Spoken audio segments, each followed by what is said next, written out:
যশোরে এইচআইভি আক্রান্তের সংখ্যা আশঙ্কাজনকভাবে বৃদ্ধি পেয়েছে। জেলা হাসপাতালে প্রতিদিন অন্তত ১০ জন করে সন্দেহভাজন রোগীকে পরীক্ষা নিরীক্ষা করা হচ্ছে। স্বাস্থ্য বিভাগের তথ্য মতে চলতি বছরের নভেম্বর পর্যন্ত জেলায় ৫২ জন এইডস রোগী শনাক্ত হয়েছে। এর মধ্যে ৪৬ জন পুরুষ এবং ৮ জন নারী। সবচেয়ে উদ্বেগজনক হলো আক্রান্তদের মধ্যে ২৬ জনই শিক্ষার্থী। এদের বেশিরভাগের বয়স ১৮ থেকে ২৫ বছরের মধ্যে।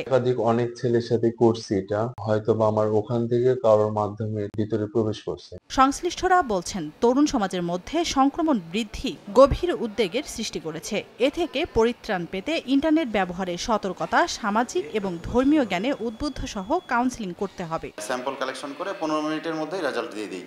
এক্ষেত্রে যদি যাদের পজিটিভ হয় তারপরে আমরা আরও ২ ধাপে কনফার্ম হই। এইচআইভি রোগীদের ক্ষেত্রে যারা একদম পজিটিভ হয়ে গিয়েছে এবং ওষুধ নিচ্ছে তাদেরকে প্রতি মাসেই ওষুধ যখন নিতে আসে প্রতিনিয়তই তাদেরকে কাউন্সেলিং করতে হয়। চিকিৎসকরা বলছেন আক্রান্তদের চিকিৎসা সহায়তা দেওয়া হচ্ছে, তবে এটি কমিয়ে আনতে সচেতনতা বৃদ্ধির বিকল্প নেই। সরাসরি তো এইডস এর কারণে আসে না, যখন সে তার একটা সাধারণ সমস্যা, দেখা গেলো একটা ডায়রিয়া হয়েছে সারছে না, তার জ্বর হয়েছে সারছে না, শুকনো কাশি সারছে না, তখন আমরা সন্দেহজনকভাবে পরীক্ষাগুলো করা হয়, তখন এটা ধরা পড়ে। আমাদের সন্তান কার সাথে মিশছে, তারা ধর্মীয় অনুশাসনে থাকছে কিনা, বা তাদের জীবনযাত্রা কেমন, এবং তারা ইন্টারনেট যে অবাধ বিচরণ সেটা কি তারা নিরাপদ সাইটগুলোতে যাচ্ছে, এগুলো যদি আমরা নিজেরা মনিটর না করি তাহলে আমাদের সন্তানদের এখান থেকে পরিত্রাণ পাওয়ার আসলে উপায় নাই। কর্তৃপক্ষের তথ্য মতে বর্তমানে যশোর জেনারেল হাসপাতালের এআরটি সেন্টারে মোট ২৪৮ জন এইডস আক্রান্ত রোগী চিকিৎসা নিচ্ছেন।